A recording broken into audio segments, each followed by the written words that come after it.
What is up, my dudes? It's Pac-Man here, and today I wanted to bring you guys another brand new episode of Or6 Analysis, the show where I take your footage and show you where to best improve. Today, we are checking out my good man, Copper Maestro 04, I believe it is. Basically, he is a PS4 player who is playing in and around mid to high silver. He said that he used to play with a lot of, a certain group of people who have now all gone on to, become platinum players and above, but they've done it a little bit dodgy. They're using the mouse and keyboard and things like strike packs and stuff like that, so they're sort of cheating now. He just doesn't want to be part of that group. He wants to do it the good old-fashioned way by controller. So I respect the hell out of that man. And as soon as I read it, I said, you know what? I'm gonna have to coach this man. We're gonna have to give you all the help that we can because I respect what you stand for, my dude. Basically, he wants to play competitively, but he's starting to believe that he might actually be better suited as a coach due to the fact that he has a tendency to, he enjoys reviewing VODs and stuff like that and looking over that side of things in comparison to, he feels like he struggles a little bit mechanically. And I wouldn't worry too much because if you want to play in, competitive ladders and, start to go for, professional player or whatnot, you're going to have to do it on a keyboard and mouse anyway. So I wouldn't just count out your mechanics altogether and, just write off you actually being a professional. It depends on what age you are, but write off you being a professional altogether while still playing on a controller. Maybe, test out the keyboard and mouse. If you have a friend that has a PC or anything along those lines, you can test out the keyboard and mouse, see if it is for you, because you might find that it comes a little bit more naturally. But look, without wasting too much time, my dude, let's get straight into the video, give you all the advice that we can.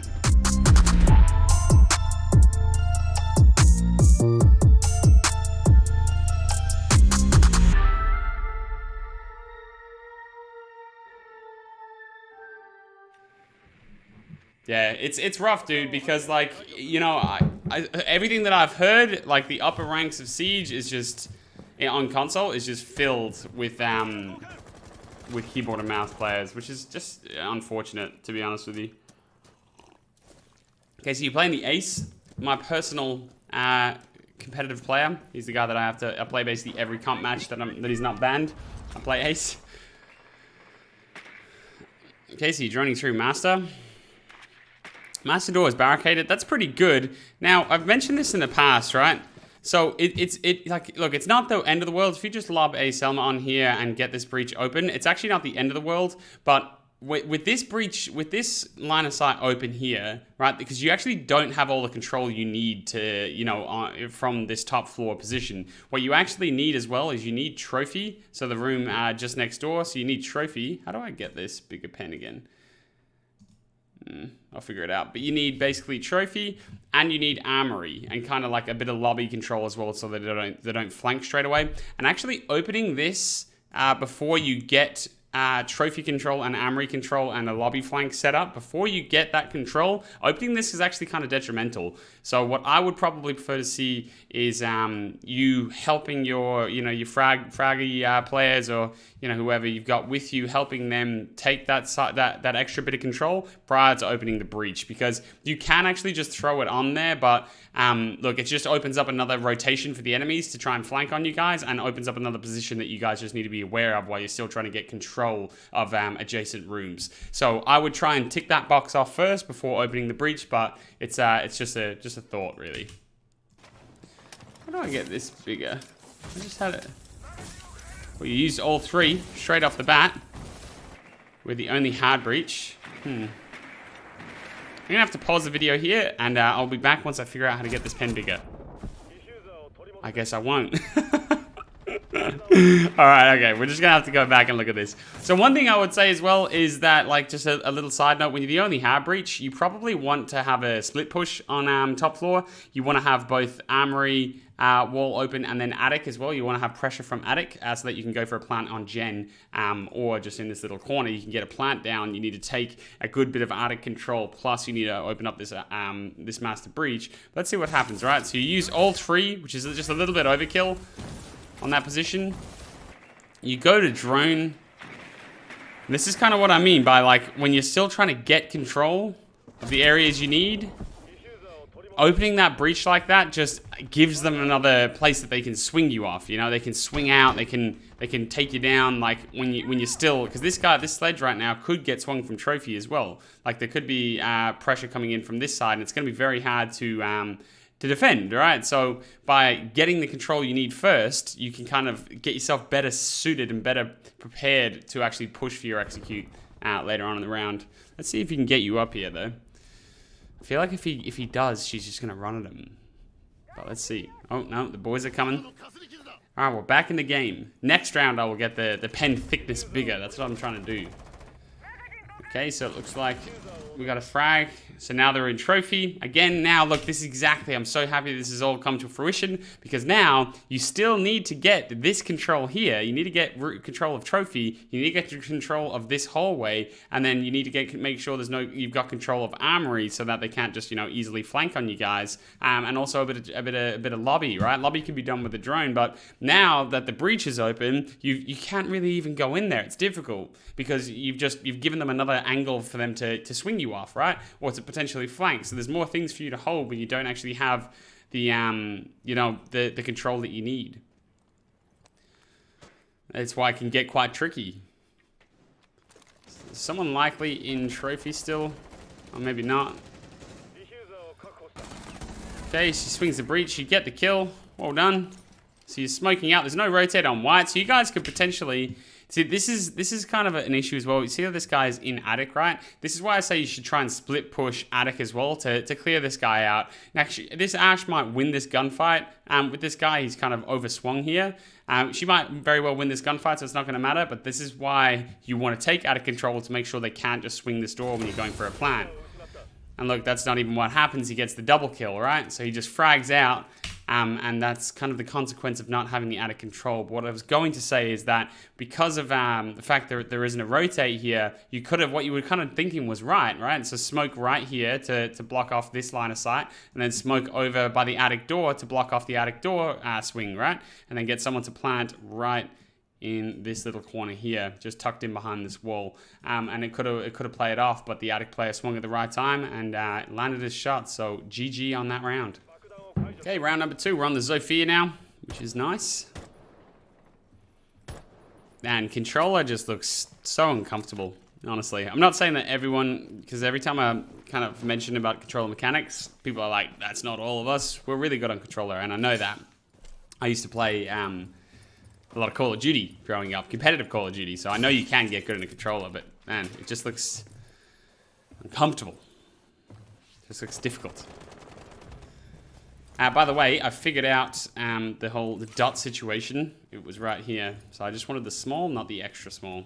The very small, sorry, just the small. The small will do, please. Okay, this whole drone situation just, it ain't going so well here, bro. It ain't, maybe just shoot the window open a little bit more.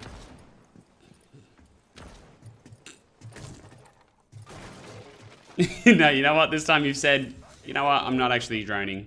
I'm just going to completely expose myself to Big Tower. Look, I won't lie to you, bro. That wasn't the play.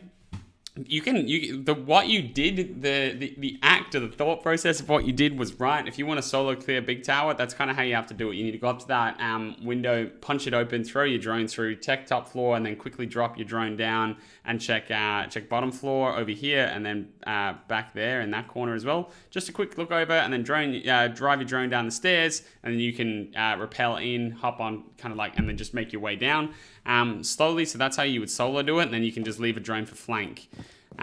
You decided enough was enough. You were down to a 2v3. You said, I'm not droning anymore. That's it. And you get peeked to the window. And that is unfortunately the issue with not droning, because look, it's a 2v3, bro, but like 2v3 is so winnable. Like it is so winnable, man. It's 1 minute and 36 on the clock. Like you've plenty of time. If you don't, when you're in that sort of a situation, right? Like there's a couple of different ways that you can take a 2v3 like that. Going through that one attic window, probably not it, because it's a single window that you don't really have any lines of sight. You can't contest them. It's just, yeah, it's an unwinnable, it's a very hard to win anyway position. You could potentially rotate to big window because it opens up you can cut off more positions and you can kill people as they swing. If one of you guys jump in to potentially try and go for a plant, one player can stay outside of the window and hold down lines of sight, try and frag out, right? And try and get a few kills, probably go for the plant or something like that. You could potentially go through trophy single. Again, probably in that situation with no hard breach, I would either be going for a big window play or a trophy door play, potentially even a split, like a big window and a trophy door. You could do something like that, but that attic window just usually ain't it. But you know, maybe there was no one playing in there, but it always pays dividends to just take the extra 10-15 seconds and chuck a drone through, have a quick look, and just, you know, oh, there's a cade right there. You know, maybe try and take that gunfight, maybe pre-fire him, or maybe, you know, look for that gunfight, or go, that's probably unwinnable. I'm going to rotate. I'm going to rotate over the big window, get in game chat and say, yo, Callie, come big window with me. You have more of a fighter's chance. You've plenty of time. You've got the utility. You've got the drones. So, you know, don't be afraid to use them. Okay, round 3. We're back on the ace this time. This time they're basement, though. So it looks to me like you guys are going to go for a front push, like a freezer laundry push, which is fine. It's a perfectly acceptable push.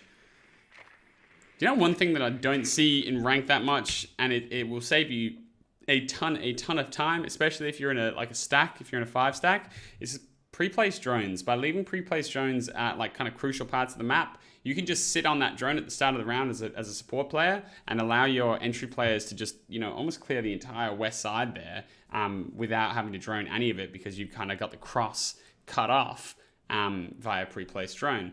It's a very underrated technique, I would say, that is just, it's very, very, very powerful, especially in ranked. Gets a little bit more tough in higher level comp because teams are aware of it and they look for them drones, but in ranked, not really, especially in the lower tiers. Okay, so you boys are hitting the site.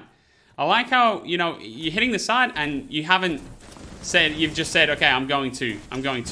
One thing that you could do here, I know, again, let's see how this plays out, right? It's a 5v2, but one thing that you could do in a different situation here is split the rush. So instead of you just flooding freezer with the boys, you could go down main and try and cut off a different angle, right? So try and add a little bit more pressure from a different angle. So that's just something that you could do. But you guys are finding the frags, which is nice. It's 2v5 at this point. Don't hurt your allies. Thinker boost inbound. Looks like you're just going to hold the flank down now. Not sure what that angle, that crosshair placement was a bit funky. Again, like, crosshair placement, I want to talk about it, but it's just like, I don't know how easy it is. Because, like, really, like, it's not, I'm sure it's not that easy on console. I can see you kind of struggling to shoot the cams there a little bit sometimes. But like, what you should be doing is like, you're holding nothing really at the moment. So you know, they can, usually their head will either pop up there if they're behind the laundry machine, or tucked in this corner. Their head will kind of pop up there. So if you're going to do that, then you need to have your crosshair placed there. But you also want to be trying to not expose you to this swing. Because now if they swing either one of these sides, you're dead, right? Like, you're not going to be able to, probably not going to be fast enough to kill either of those players. Maybe you are, but if they swing here, you know, your crosshair is just not ready for them. You're just looking at a whole lot of nothing. And they're going to come around the corner looking for you, right? So you're going to be at a disadvantage there. So what I'd probably rather see, if you want to hold the laundry player, maybe just tuck your body further into the left behind this locker here, and then just lean the other way. So just lean this way, right? So that you're leaned in like that. You're just holding a tighter angle. Your body's more protected, so that if they do poke up, then your crosshair is laid exactly there. So if they do pop their head up, you just go bats, finish them off and get the kill. Likewise, if you want to hold the rotate side, then you want to be kind of not exposing yourself to this side as much. So you want to be further over on this side of the room, maybe at the very back by the stairs, and just cutting off the rotate, leaning the same way you're leaning there, but maybe have your crosshair even a little bit tighter. So maybe your dot like here, right? Something like that. But you just want to be careful of the angles that you're holding, and just try not to expose yourself to multiple angles at once. Because right now, you're exposed to a lot of angles there. So you're going to get the drone out, go for a drone. It's a 4v1. The droning's still fine. There's no rotate on laundry. You're smoking. So that's obviously, that player is probably E-box ways. So I think you just cut off the cross here and you win. Maybe he's... Yeah, okay, so he's actually already in the little small closet. You finally killing him. So well played there in the end. Just be careful of the angles that you're exposing yourself to, and then also the way that you're leaning. Because like look at that, when you're holding this angle here, you're expecting him to come from this angle. You shouldn't be leaned. You shouldn't be leaned on your right. You should be leaned the other way, right? So just kind of like swivel your lean the other side like that. It's kind of hard to draw, but because you're gonna see him if he's leaned the right way there, he'll see you before he sees. He'll see you before you see him, because just the way that siege perspective looks, you want to be leaning into the angles. Like imagine if you this is just your head and you're trying to see around this corner. Imagine that's the corner, right? You're trying to see what's behind this corner. You don't look to the right to see it, do you? No, you'd look to the left. You would look over to the left and go, oh yeah, I see it right over there. I know that's a little bit practical, or a little bit, maybe a little bit simple, but just it's a kind of simple process. It's a simple mechanic. You just want to be like trying to look around the corner and use your lean. Imagine your lean as your head. So you actually lean the wrong way here, and as you improve as a player and move up in the ranks, perspective becomes more and more important. Okay, round 4. We're on the Muzzy. You're playing the Commando.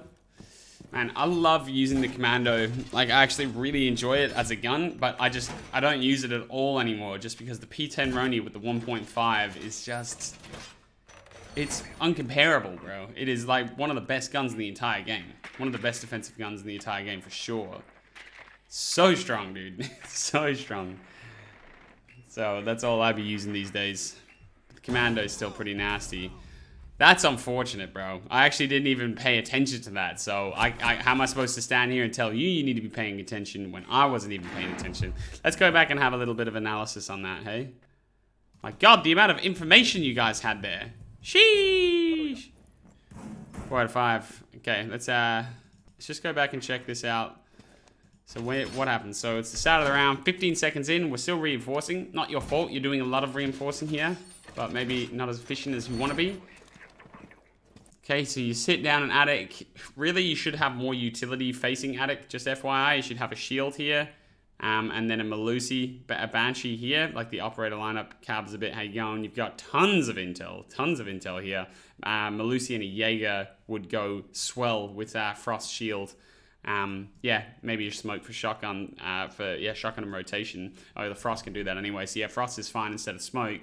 But a Jaeger and a Banshee would do instead of the Cav and the Maestro, I would say anyway.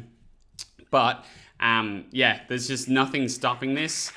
It's unfortunate, you would imagine 30 seconds into the round that attic window is not going to be jumped through. But, it is a little bit unfortunate the way that it plays out. The sledge I don't know if they had a drone. He could have droned through this little hole here, seen that you were just on your cams and said, let's go. He's just got the call and decided to send it, or he could have just been sending it regardless. It's just unfortunate, but I guess it's just another one of those situations that you want to be aware as to, where you're actually getting on your cams. Like usually when we play comp, the person that sits on the cams at the beginning, first minute or two of the round, when we're playing top floor defense, he sits way at the back of kids, tucked in behind the cabinet where he's just like safe. He's just nice and safe, and if anyone wants to kill him, they have to go through two of us to get to him, right? So, and in that time, he can just get off cams. So sitting on cams in a place like this, even though it's unfortunate, that's a lesson learned. You don't want to be sitting on cams for an extended period in an unprotected location. Definitely don't want to reinforce that one. Okay, this mirror is a little bit funky because you can't really act off the information too well. So obviously there's no soft wall around it. This wall here as well on Freezer definitely shouldn't be double rioed. You should have a shotgun where this yellow pad is. Shotgun lines of sight out here. And if there's a mirror in play, you can actually place a mirror just here on the right side. So the mirror is like that. And then on the right side, where we're looking at it now, the black one is the mirror and the yellow one is the shotgun holes. And then, yeah, so you can basically like swing out as a mirror. But even without mirror in play, you just don't want to reinforce this side because it just gives them Freezer for free. It makes it too hard to defend Freezer when you can't have set up crossfires with the person that's trying to hold it by themselves within Freezer itself. So you want to, open it up. Because remember that last round when you were attacking, how easy it was for you guys to take Freezer? That's because they had a double reinforced. You don't want to have it double reinforced. Definitely not. You want to have it just one side of it reinforced so that you can support each other. I got the front entrance. You got the front entrance. American accent, sir. Sakul. Okay, the Cav has just turned it up and borderline won the round. Man, Kavira is just, when it actually works, like you're just cheating. Like, look at that. Just absolute wall hacks. It wastes so much time as well. Watch the freezer in the back. Oh, the double.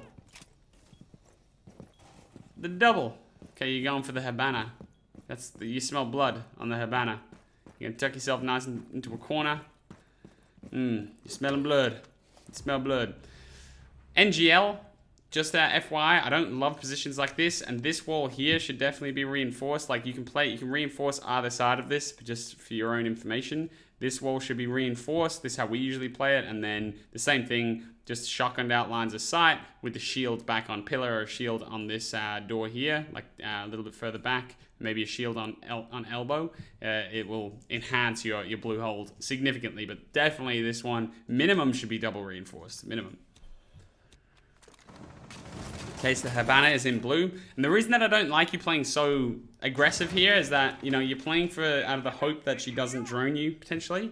But if she does, then, you know, it is likely that you're going to be trapped in there. It's going to force you into a gunfight. She doesn't drone and you get the pick. So, you know, that's her own fault. I guess in that way, it's just another one of those situations where it's rewarded for, you know, potentially a misplay. But it's not really a misplay in the same respect. So, well played. Well played. I don't love that aggressive corner. I'd rather see you play a little bit further back. Ooh. Why isn't this mirror swinging out? Sheesh. 55 seconds on the clock. Oh my god. I would just be getting out. Oh, you can't even really get out of that position now. You just want to stay tucked as possible. And have the mirror hold your cross. You're actually in a really good position because, like I always say, that what you want to do is play with, like in a 2v1 situation, you want to play with the other player. So really, by the time this player is actually able to come around the corner and shoot you, this mirror can, you know, then swing out and kill.